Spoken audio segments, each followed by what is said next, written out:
Let me ask you something uncomfortable.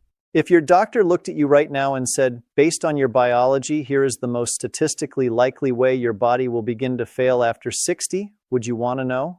Most people say yes, and then they spend the next decade ignoring the exact information that could prevent it. Here's what I find remarkable after years of working in preventive medicine. There is a single piece of data that every person in this country has had since birth. It sits on a card in a drawer somewhere or on a hospital form from 30 years ago. And it is one of the most underused biological indicators we have for predicting age-related disease patterns. It is your blood type, not in the way diet books use it, not in the way wellness influencers talk about it, but in the way peer-reviewed epidemiological research, spanning hundreds of thousands of patients, tracked over multiple decades, has increasingly shown us that your ABO blood group leaves a measurable fingerprint on how your cardiovascular system ages, how your brain holds up under pressure, how your immune system behaves when it is under siege, and yes, statistically speaking, what is most likely to take you down if you do not intervene early. Today, we go through every blood type, O, A, B, and AB. And for each one, I'm going to tell you something most physicians never mention in a routine checkup. Not because they are keeping secrets, but because there is simply not enough time in a 15-minute appointment to connect these dots for you. I will do it right now. But stay with me through the end of this video, because there is a modifier that sits on top of every single blood type, something beyond the letter on your card that changes your personal risk profile significantly. And most people have never thought about it once. But right now, before we go any further, do me a quick favor. Drop a comment below and tell me, what's your blood type, O, A, B, or AB? I'll be walking through each one in this video, and knowing yours is going to make what comes next much more relevant to you. Type O. Let's start with type O, and I want to frame this differently than you have probably heard before. Type O is the dominant blood type on Earth. Roughly 45% of people carry it, and for most of human history, that was likely an enormous survival advantage. Type O blood appears to have emerged in our earliest ancestral populations, shaped by environments that demanded physical endurance, a robust immune response to parasitic infection, and a digestive system capable of processing large amounts of animal protein under stress. Here is what that ancient blueprint looks like inside a modern body after 60. On the cardiovascular side, type O individuals tend to carry lower circulating levels of von Willebrand factor, a protein involved in clotting. Less clotting activity translates into smoother blood flow, less platelet aggregation, and a statistically lower risk of the arterial blockages that cause heart attacks and ischemic strokes. Multiple large-scale studies have confirmed that type O individuals carry a meaningfully lower risk of coronary artery disease compared to AB and AB combined. That is the good news, and it is genuinely good news. But here is what nobody tells type O men and women over 50. That cardiovascular advantage can become a psychological trap. I have seen this pattern more times than I can count. A type O patient in their late 50s comes in. Blood pressure is fine. Cholesterol is manageable. No family history of heart disease. And because they feel structurally protected, they stop paying attention to the systems that are quietly eroding. They ignore fatigue. They dismiss digestive complaints. They push through joint pain. Because type O's most serious age-related vulnerabilities do not come from the heart. They come from below it. The stomach lining of a type O individual expresses surface receptors that the bacterium Helicobacter pylori finds, quite frankly, easier to attach to than any other blood type. H. pylori is not dramatic. It does not announce itself with intense pain in most people.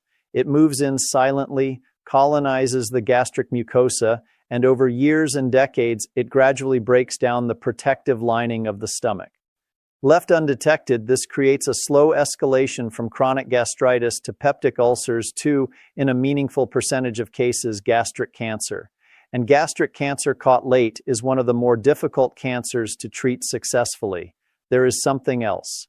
Type O individuals show a measurably elevated risk for certain peptic ulcer complications that require surgical intervention compared to other blood types.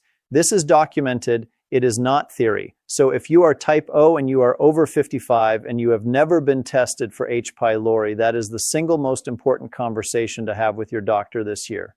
It is a simple stool antigen test or a breath test. It is inexpensive. And for type O individuals, it is not routine caution. It is targeted prevention based on your specific biology. Here is your type O protocol for longevity. Your gut is your primary vulnerability. Protect it actively and consistently. That means limiting long-term use of non-steroidal anti-inflammatory drugs like ibuprofen and aspirin unless medically necessary. These drugs erode gastric lining in everyone. In type O individuals, they land on tissue that is already operating at higher biological risk. Incorporate fermented foods into your regular eating pattern.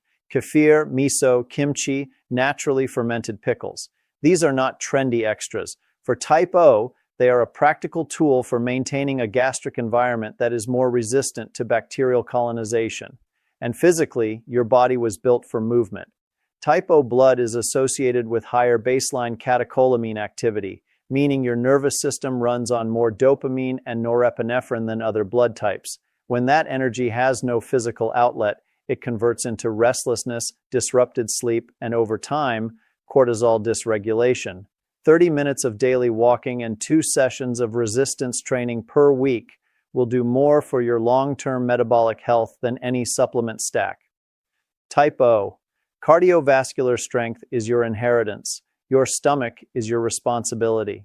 Do not let the first make you complacent about the second. Before we continue, tell me your name and where you're watching from. I read every comment and I'd love to know who I'm helping today. Type A, type A. And I want you to lean in here because this is the blood type where the gap between what people know and what they should know is the widest. Type A emerged as human populations transitioned toward agricultural living. Denser settlements, more complex social environments, exposure to a broader range of infectious agents. The immune system adapted. Type A individuals mount aggressive and effective immune responses, particularly against viral pathogens. In younger years, that is a genuine biological asset, but this is where the blood type story gets complicated. Because what protects you in your 30s and 40s begins to work against you in different ways by your 60s. Type A blood carries higher coagulation activity. The platelets are stickier. The clotting proteins are more active. The landmark Harvard study tracking 89,500 adults over 20 years found that type A individuals carry a 5% elevated risk of coronary heart disease compared to type O. That number sounds modest in isolation, but here is what makes it clinically significant for type A specifically. When you layer chronically elevated cortisol on top of that stickier platelet activity, the compounding effect over decades is what turns a 5% statistical difference into a real cardiovascular event. The risk is not just in the number, it is in what your stress biology does to that number every single day. Now, here is the layer that most discussions miss entirely. The reason that risk is so significant is not just mechanical, it is hormonal. Type A individuals maintain the highest baseline cortisol levels of any blood type. Cortisol is your primary stress hormone, and in short bursts it is useful. It sharpens focus, mobilizes glucose, prepares the body to handle a challenge. But when cortisol runs chronically elevated week after week, month after month, it does something very specific to your arterial health. It inflames and stiffens the endothelium, the thin inner lining of your blood vessels. And here is the mechanism that should concern every type A man or woman watching this. When your endothelium is inflamed and less elastic, it becomes a surface that sticky platelets preferentially adhere to.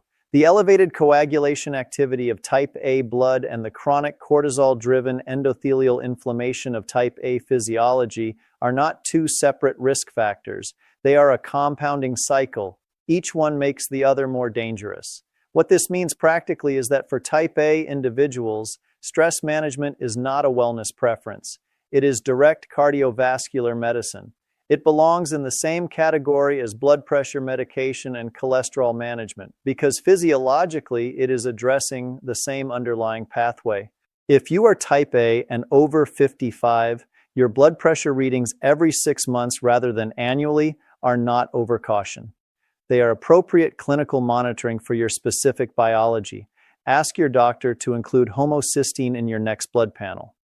Homocysteine is an amino acid that, when elevated, actively damages arterial walls. Type A individuals trend toward higher homocysteine levels, and the intervention is remarkably simple. Adequate folate, B12, and B6 found in dark leafy greens, eggs, legumes, and lean proteins. This is not expensive or complicated, but it is specific to you. And build a daily cortisol reset practice, not a weekend retreat, not an occasional meditation session, something you do every single morning before the day gets its hands on you. Diaphragmatic breathing, 4 seconds in and 6 seconds out, practiced for 10 minutes consistently, has measurable effects on cortisol regulation in clinical studies. The consistency matters far more than the duration. 5 minutes every morning outperforms an hour on Sunday by a significant margin. Type A, powerful immune resilience. Elevated cardiovascular risk driven by a stress hormone that your blood type keeps chronically elevated. Managing that hormone is the most important health decision you will make this decade. If you're still here with me and finding this helpful, take a moment to type A in the comments. It lets me know you're watching and getting value from this. Type B, the blood type that conventional medicine understands the least and mainstream wellness culture handles the worst. Type B emerged among nomadic populations moving across the vast interior of Central Asia and the Himalayas. These were people constantly adapting to new food environments, new climates, new infectious pressures. The immune system that developed is genuinely remarkable in its metabolic flexibility. Type B individuals can efficiently process a wide variety of proteins, fats, and carbohydrates without the inflammatory friction that other blood types sometimes produce in response to dietary variation. That adaptability is real, and in the context of how we evolved, it was a profound advantage. But here is the clinical problem that most Type B individuals over 55 are carrying around without knowing it. Type B carries a distinct and not yet fully understood immune signaling profile. What the research does consistently show is that Type B individuals appear to have a broadly adaptive immune response, one that processes a wide variety of dietary and environmental inputs differently than other blood types. Studies confirm that Type B individuals have a measurably different gut microbiome composition, and that certain inflammatory dietary triggers, refined seed oils, ultra-processed foods, high-fructose corn syrup, appear to generate stronger systemic inflammatory responses in Type B compared to other blood types. The autoimmune picture across blood types is still being actively studied, and the findings are complex. What is clear is that keeping your inflammatory baseline low through diet, movement, and regular CRP monitoring is the most evidence-backed protocol for Type B longevity. If you are Type B and have been managing these kinds of symptoms with lifestyle adjustments alone, dismissing them as just getting older, it is worth a direct conversation with your physician about autoimmune screening. Early detection of autoimmune conditions changes the treatment trajectory dramatically. There is a second issue specific to modern life for Type B individuals. The modern food supply is effectively a calibration problem for your immune system. Refined seed oils, ultra-processed foods, high-fructose corn syrup, these do not just represent empty nutrition.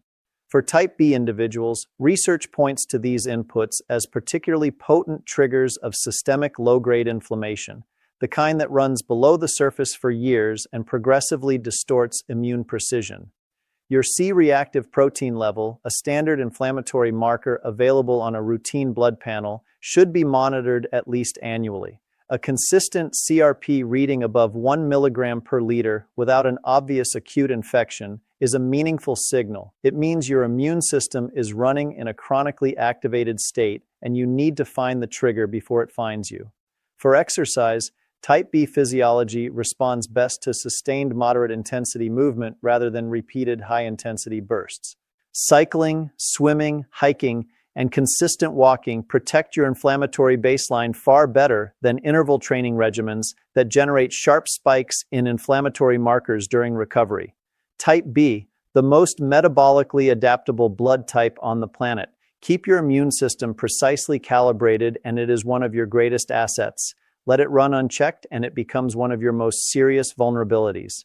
Before I move on to the next section, if this is helping you connect the dots about how your body might be responding to what you eat and how you live, do me a small favor and hit the like button. It helps this kind of practical, research-based information reach more people who are quietly dealing with fatigue, inflammation, or health issues they can't fully explain.